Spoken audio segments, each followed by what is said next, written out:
Friends, welcome to Mehra coaching academy classes. Last video lecture में हम लोगों ने रेस्ट एंड मोशन के बारे में देखा था और साथ ही साथ हम लोगों ने स्केलर एंड वेक्टर क्वांटिटीज़ क्या होती हैं उसके बारे में डिस्कस किया था। अगर आपने वो वीडियो लेक्चर हमारा नहीं देखा है तो आप प्लीज़ प्लेलिस्ट में जाकर उसे पहले देख लीजिए और फिर हम आज का जो है टॉपिक ये स्टार्ट करते हैं। तो आज का हमारा जो टॉपिक है वो है डिस्टेंस एंड डिस्प्लेसमेंट। इस वीडियो लेक्चर में हम लोग देखेंगे कि डिस्टेंस क्या है, डिस्प्लेसमेंट क्या है और इन दोनों में एक्चुअल में फ़र्क क्या है। ठीक है, चलिए स्टार्ट करते हैं हमारा आज का टॉपिक। देखिए, डिस्टेंस आपकी क्या है कि आप किसी, मान लीजिए आपको ये आपकी इनिशियल पॉइंट है जहाँ से आपने अपना मोशन जो है स्टार्ट करा, मतलब यहाँ से आपने अपनी जो जहाँ भी आपको जाना है आप यहाँ पे थे इनिशियली, यहाँ से आप अपना मोशन जो है स्टार्ट कर रहे हैं और फाइनली आप कहीं यहाँ पहुँच रहे हैं।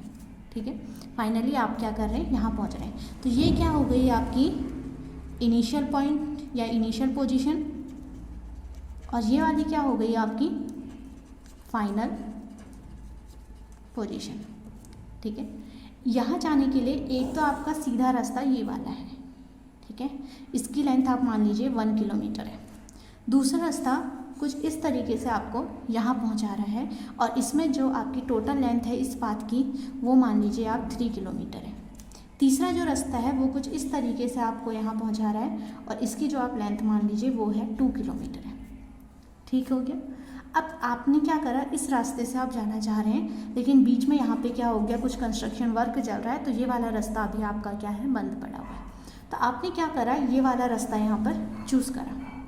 ठीक है, आपने ये रास्ता यहाँ से चूज़ करा तो अब आपकी डिस्टेंस क्या होगी, आपकी डिस्टेंस होगी जो आपने रास्ता चूज़ करा है अपने इनिशियल पॉइंट से फाइनल पॉइंट में पहुँचने के लिए, उस पाथ की जो आपकी उस रास्ते की जो टोटल लेंथ होगी वही आपकी क्या होगी, डिस्टेंस होगी। यानी कि यहाँ पर आपकी डिस्टेंस कितनी है, 2 किलोमीटर। वहीं अगर मैं डिस्प्लेसमेंट की बात करूं तो बेटा ध्यान रखिएगा कि डिस्प्लेसमेंट क्या है, आपका इनिशियल पॉइंट से फाइनल पॉइंट पे पहुंचने के लिए जो आप सबसे शॉर्टेस्ट डिस्टेंस लेंगे या जो सबसे शॉर्टेस्ट पाथ की लेंथ होगी वो आपकी क्या होगी, डिस्प्लेसमेंट होगी। भले ही आपने ये वाला पाथ चूज़ करा लेकिन आपकी डिस्प्लेसमेंट 1 किलोमीटर ही होगी क्योंकि शॉर्टेस्ट लेंथ क्या है, यही है। वैसे अगर आप ये वाला पाथ चूज़ करते हैं तो आपकी डिस्टेंस तो 3 किलोमीटर हो जाएगी लेकिन आपकी जो डिस्प्लेसमेंट होगी वो फिर भी क्या रहेगी, आपकी 1 किलोमीटर रहेगी। देखिए आपको इसके नोट्स किस तरीके से बनाने हैं।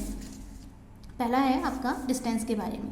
Distance is the total length of path cover by an object moving from initial point two final point. ठीक है, डिस्टेंस क्या है, आपकी टोटल लेंथ है वो पाथ की जो आपने इनिशियल पॉइंट से फाइनल पॉइंट में पहुंचने के लिए जो पाथ आपने लिया है उस पाथ की क्या है, ये टोटल लेंथ है।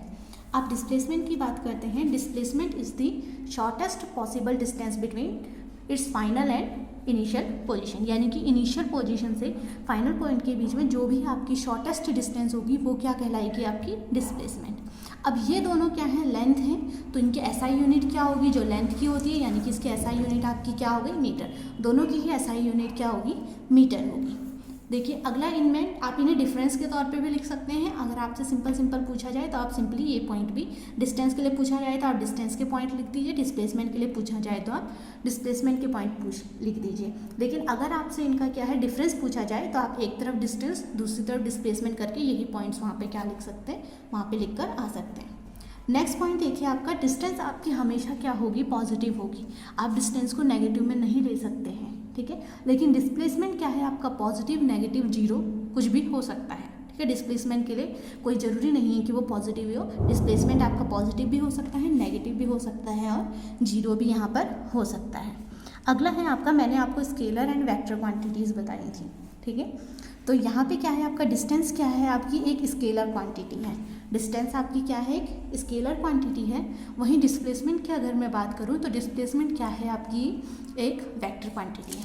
चलिए डिस्टेंस और डिस्प्लेसमेंट को एक और एग्जांपल से मैं आपको समझा देती हूँ।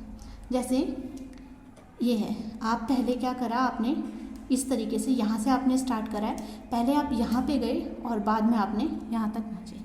मान लीजिए ये आपका 4 किलोमीटर चले और ये आप यहाँ पे 5 किलोमीटर चले, तो आपकी टोटल जो यहाँ पे डिस्टेंस हुई है वो कितनी हो गई आपकी, 4 + 5 यानी कि 9 किलोमीटर आपकी यहाँ पे क्या हो गई, डिस्टेंस।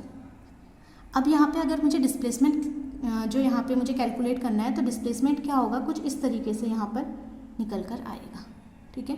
तो डिस्प्लेसमेंट ये निकल कर आएगा, तो ये आप यहाँ पे ठीक 90 डिग्री पे मुड़ गए हैं यहाँ पे। तो आप क्या कर सकते हैं, यहाँ पे इस एंगल के तौर पे, यहाँ पे एंगल जो भी होगा आपका उसके अकॉर्डिंग आप यहाँ पे डिस्प्लेसमेंट ले सकते हैं। तो मैंने यहाँ पे माना है कि मैं क्या है यहाँ पे ठीक 90 डिग्री के एंगल से यहाँ पे मुड़ गई हूँ। तो मैं क्या लगा सकती हूँ, आपकी पीजीटी पाइथागोरस थ्योरम लगा के इसे क्या कर सकती हूँ, कैलकुलेट कर सकती हूँ। जैसे ये हो गया आपका, मान लीजिए A B C, ठीक है। A से आपने स्टार्ट करा, C पर आप पहुँचे, तो हमारा AC का स्क्वायर इक्वल टू क्या होगा, AB का स्क्वायर प्लस B2C का स्क्वायर। यहाँ से आप इसे कैलकुलेट कर सकते हैं। तो AC इक्वल टू √4 का स्क्वायर हो गया आपका 16 प्लस 5 का स्क्वायर हो गया आपका 25। इसके बाद आप अपनी इसकी क्या है आगे को कैलकुलेशन कर सकते हैं। इस तरीके से आपने क्या करना है, यहाँ पे डिस्प्लेसमेंट आपका निकालना है और डिस्टेंस आपकी टोटल जो भी पाथ होगा उसकी लेंथ हो जाएगी। देखिए कुछ और यहाँ पे मैंने न्यूमेरिकल लिखे हैं, इनको सॉल्व करने की कोशिश करते हैं। जैसे आपका पहला न्यूमेरिकल है, a body is moving in a square of side 10 metre, ठीक है। आपकी कोई बॉडी है, ठीक है, मान लीजिए ये मैंने क्या करा, एक यहाँ पर इस तरीके से ये क्या बना दिया, मैंने एक स्क्वायर बना दिया और इसको नाम दे दिया ABC और D। जो स्क्वायर है उसकी साइड कितनी है, 10 मीटर। तो सारी साइड्स कितनी हो जाएंगी आपकी, 10 मीटर। हमें क्या कैलकुलेट करना है यहाँ पे, डिस्टेंस और डिस्प्लेसमेंट हमें यहाँ पे कैलकुलेट करना है। सबसे पहले हाफ राउंड के लिए, हाफ राउंड मान लीजिए आपने A से स्टार्ट करा और पहुँच गए आप यहाँ पर C पे। हाफ राउंड इतना हुआ कि आपने क्या करा, सिर्फ आधा ही कवर करा है उसे। तो आपकी डिस्टेंस कितनी हो जाएगी, AB प्लस B2C, ये कितना आ जाएगा आपका 10 प्लस 10, यानी कि आपकी डिस्टेंस यहाँ पे कितनी आ गई आपकी 10 मीटर, ठीक है। इस तरीके से ये क्या आ गई, आपकी डिस्टेंस आ गई। अब हमें क्या करना है, यहाँ पे डिस्प्लेसमेंट फाइंड करनी है। तो डिस्प्लेसमेंट मैंने क्या बोला, इनिशियल और फाइनल के बीच में जो शॉर्टेस्ट पाथ होगा, यहाँ पे जो शॉर्टेस्ट पाथ होगा वो ये वाला होगा। स्क्वायर में यहाँ पे ऑलरेडी 90 डिग्री बनता है, तो आपका डिस्प्लेसमेंट क्या आ जाएगा, आपका स्क्वायर इक्वल टू √10 का स्क्वायर प्लस 10 का स्क्वायर। कुछ इस तरीके से यहाँ पर AC की वैल्यू आपकी आ जाएगी।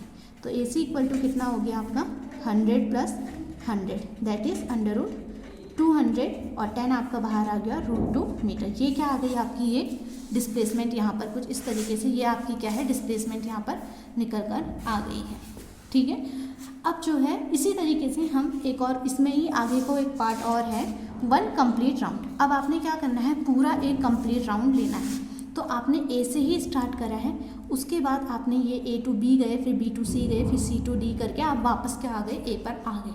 तो इसके लिए आपका कंप्लीट राउंड के लिए आपकी डिस्टेंस क्या हो जाएगी, यहाँ पे देखें A to B 10 है, ये भी 10 है, ये भी 10 है, ये भी 10 है। तो आपकी टोटल डिस्टेंस आपने कितनी ट्रैवल कर ली है, 40 मीटर। लेकिन अगर मैं डिस्प्लेसमेंट की बात करती हूँ तो आपका इनिशियल पॉइंट भी A ही है और फाइनल पॉइंट भी यहाँ पे क्या है, आपका A ही है। तो टोटल आपका जो डिस्प्लेसमेंट निकल कर आएगा वो कितना आएगा, 0 आएगा, क्योंकि आप यहीं से स्टार्ट कर रहे हैं और यहीं पे पहुँच जा रहे हैं। तो आपका डिस्प्लेसमेंट यहाँ पर क्या हो गया, ये 0 हो गया, ठीक है। इसी तरीके से एक और है आपका, देखिए calculate distance and displacement cover by a body moving in a circular path of radius 14 metre. अब क्या है, आपका पाथ कैसा है, सर्कुलर है, ठीक है। जैसे ये है और इसका आपको रेडियस कितना दे रखा है, 14 सेंटीमीटर, ठीक है। आपने क्या करा, यहाँ से मान लीजिए आप यहाँ पर से स्टार्ट करते हैं और आपने क्या करना है, सर्कुलर पाथ में करना है। मान लीजिए यहाँ पे जो है एक ये पूरे एक राउंड के लिए बोल रहा है, आप यहाँ से गए इस तरीके से यहाँ पर पहुँच गए। मैं पहले पूरे कंप्लीट एक राउंड के लिए निकालती हूँ। तो इस केस में आपका डिस्प्लेसमेंट आपको पता है 0 हो जाएगा कि आप इस पॉइंट से जा रहे हैं, इसी पॉइंट पर वापस यहाँ पर पहुँच जा रहे हैं। अब निकालनी है हमें क्या, इसकी डिस्टेंस। तो देखिए डिस्टेंस के लिए क्या होगा आपका, आप क्या कर रहे हैं, इसके पेरीमीटर के अलॉन्ग मूव कर रहे हैं, ठीक है। तो डिस्टेंस आपकी क्या निकल कर आएगी, 2πr। तो 2 × 22/7 इंटू आर की जगह पे आपका कितना है, 14। आप जब इसकी कैलकुलेशन करेंगे तो आपको क्या मिल जाएगी, यहाँ पर डिस्टेंस निकल कर आ जाएगी। अब जो है मान लीजिए मैं सिर्फ हाफ राउंड ही चल रही हूँ, यहाँ पे कंप्लीट राउंड की हम बात नहीं कर रहे हैं। तो उस केस में आप सिर्फ इतना ही चलेंगे, यहाँ तक चलेंगे। तो आपकी डिस्प्लेसमेंट कितनी आ गई, शॉर्टेस्ट डिस्टेंस होगी डिस्प्लेसमेंट आपकी। तो डिस्प्लेसमेंट कितनी हो गई, ये 14 ये रहा और 14 ये रहा, यानी कि डायमीटर के बराबर आपकी क्या हो गई, डिस्प्लेसमेंट हो गई। तो आपका ये कितना आ जाएगा, 2 × 14, ये क्या आ गई आपकी यहाँ पर डिस्प्लेसमेंट निकल कर आ गई। और डिस्टेंस अगर आपको निकालनी है तो अब क्या कर रहे हैं आप, अभी पूरे के लिए आप पूरा पेरीमीटर ले रहे थे, अब आधे चक्कर के लिए आप क्या लेंगे, पेरीमीटर को हाफ कर देंगे, यानी कि 2πr/2, ये क्या निकल कर आ गई आपकी डिस्टेंस। तो पाई की वैल्यू आप 22/7 रखिए और आर की वैल्यू 14 रखिए। इसके बाद कैलकुलेशन कीजिए तो आपको जो है दोनों केसेस में क्या निकल कर आ जाएगा, डिस्टेंस एंड डिस्प्लेसमेंट आप निकाल देंगे। तो बेटा इस तरीके से आपने क्या करना है, डिस्टेंस एंड डिस्प्लेसमेंट के न्यूमेरिकल्स करने हैं और ये इस तरीके से आपने डिस्टेंस एंड डिस्प्लेसमेंट को वहाँ पर समझा कर आना है। नेक्स्ट वीडियो में आपसे एक नेक्स्ट टॉपिक के संग मिलते हैं, तब तक के लिए टेक केयर।